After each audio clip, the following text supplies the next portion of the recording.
gasoline is coming down rapidly. Well, President Trump saying denuclearization of Iran is moving along, also touting that oil prices are now lower and the price of gasoline is coming down rapidly. This as U.S. and Iranian representatives held their second day of negotiations through Qatari mediators in Doha. For more on all of this, U.S. Army veteran Lieutenant Colonel James Carafano joins us now. Great to see you, Lieutenant Colonel.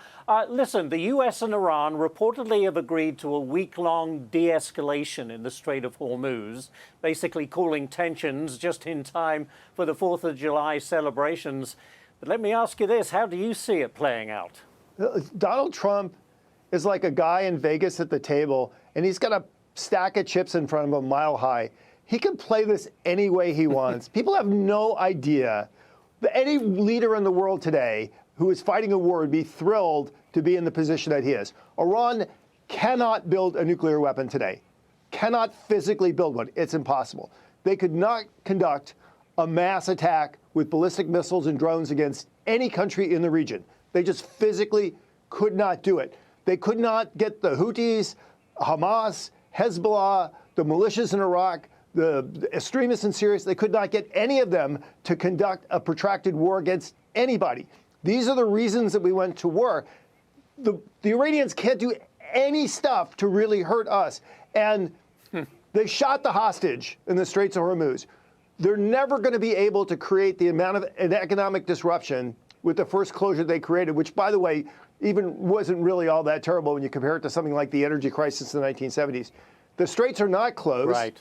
The Iranians have a limited capacity to interdict the Straits, and that can, and we've already demonstrated we can attrit that and attrit that more over time. Donald Trump doesn't like to kill people if he doesn't have to.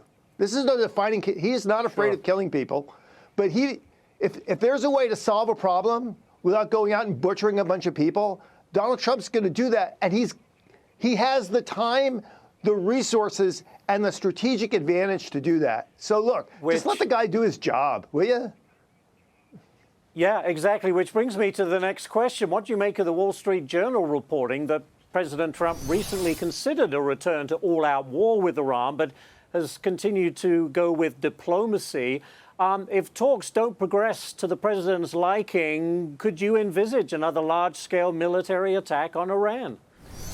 I could see the United States going back in and conducting military operations either to attrit targets, to attack leadership, or to go after things in the Strait.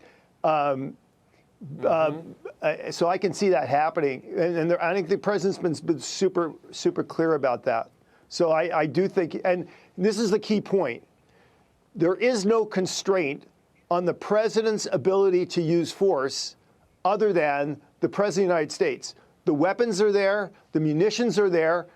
There is no domestic political opposition to keep him from doing whatever he wants. There's no international pressure to keep him doing whatever he wants. So he literally, it's like he is at the table at Vegas and he's telling the guy when they run the roulette wheel when to like stop, like, you know, stop on black. So he can do whatever he wants. And the one thing I'm absolutely positive is if there's a need to go back and use force to protect our interests and what we want to do in the region, Trump will not hesitate that for a second. I love that casino image. Thank you so much, Lieutenant Colonel James Carafano. Great as always. Now, listen to